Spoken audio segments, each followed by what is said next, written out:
What do you think makes a meaningful career? What is the difference? Why you prefer coaching over mentoring? How do we distinguish ourselves from the pack? If you're not at the table, you're on the menu. You know? And oftentimes our hands have to get dirty. What could be the best outcome for this situation? I'm Michael. I'm Regine. And this is Gears in Motion.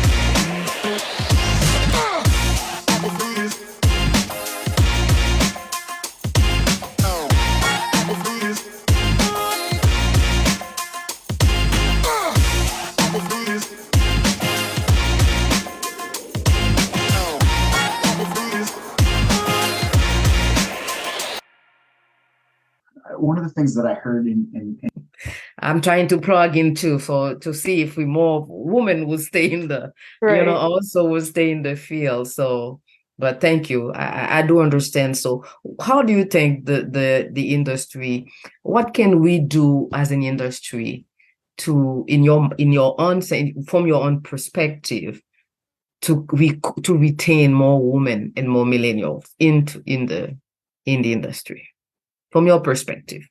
I'm trying to think. While you think about that, some Bethel, I think one of the things that Regine is hinting at is, and Regine and I have had this conversation before, the mindset of someone at our stage of their career, closer to the beginning, towards Regine's stage, which is 38 years. Every time you say you've been in the industry more than 38 years, I'm trying to figure out what fountain of youth you are drinking from. But yeah, like there's a difference in mindset, right? Like, whereas maybe even the generation before Regine, they would have said, hey, I'm working because I need to survive. I think this is the way I heard it on a recent podcast that I listened to. The last generation was maybe looking at, hey, I'm working so that I can provide options. And Bethel, what you're saying now is, I'm working so that I can do my life's work. I am not viewing necessarily my work as different from like my life's purpose and the options and the flexibility. And yes, everybody wants free snacks and drinks and that sort of thing, but that's not all that millennials are after. We're after much more than that. What do you think are some things that could help make the environment better, more successful? I think for folks like yourself, like give us some examples of, hey, like the culture is really important to me, the environment's super helpful for me, but what are some things that you think, whether it's leaders or even just ourselves, right? What are some things that we can do to help make the environment more palatable and more gravitationally pulling towards for people at your stage, from people from your perspective? So I think the thought that's in my head is the reality is, as a woman, when you go into STEM, you know that there aren't going to be that many women. You go into it, it's like, eyes wide open. So I think that, I think that typically, if you've already made the decision that you want to go into engineering, for example, that there aren't going to be that many people that look like you, that you are going to be working with men, or even white men, and so it's not, that alone is not a deterrent. But I think that what can be a deterrent is when you're working and you're just the day in, day out, and feeling like in that space where there's no one that looks like you, that you don't have an advocate.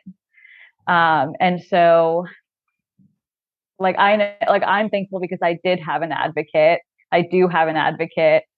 And I think that really did shape a lot of my experiences. I had someone who I mean, really, like my mentor, like a lot of the relationships that I had with senior management were possible because of my mentor introducing me to them, letting me sit in on meetings that I didn't have to go to. There was no reason for me to be there, but he brought me along. And he would recommend me to work on projects.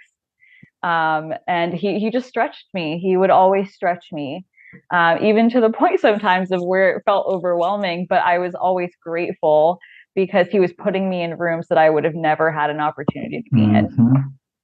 And I think it's the same, like there's another woman who was in the core development program after me, who joined shortly before I left. And I know from talking to her, she had a similar experience. Her supervisor was the same way, a man who would do the same thing, opening doors for her, letting her work on special projects, and giving her the praise in front of other people. Ooh, praising her in front of other people. You just said something right there. Complimenting her work. And so I think that those things, like having an advocate that sees us and is like, willing to lift us up and kind of pull us along with them and give us opportunities that we wouldn't normally have. I think that is really important. And and I think like the organization that I work for now is actually, there are a lot of women, and there are a lot of women in senior positions. And there's just, there's a community there where they really look out for each other too. And I think that just probably, like, I think at their former organizations where they did kind of, just have to really work hard to prove themselves, now they're in positions where they can open the door for someone else. And I think they take that seriously. So that's just kind of what I've seen, and or what I feel like has been very impactful, because we know what we're getting ourselves into when we choose STEM. There's no doubt about it. But having someone who's looking out for us, I think really makes a difference. Yeah, if I can add to what you just said there, Regina, I promise you, audience, we did not pay her. We did not prep her for these responses, but we talked about opportunity. We talked about special projects and about folks getting those opportunities. I mean, it's really not that difficult. Most people have more work than they have bandwidth to do. Give it to someone who's motivated. Give it to someone who's capable. Give it to someone who wants to grow.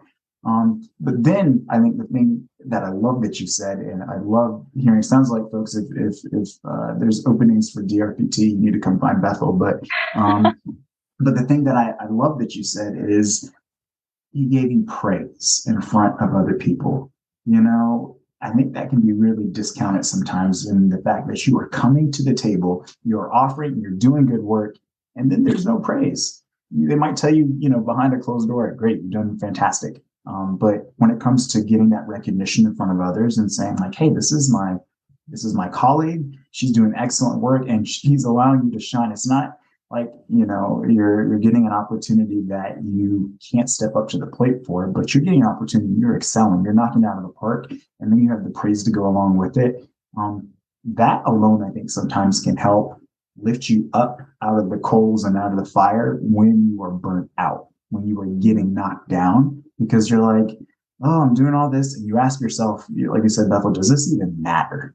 And you get to the place where you're just like, oh, that felt good. I can make it to the next vacation. I can go to my next position. I'm looking forward to applying for that job that, might be getting ready to open up. And I think that's huge. That's encouraging. Thanks for sharing that.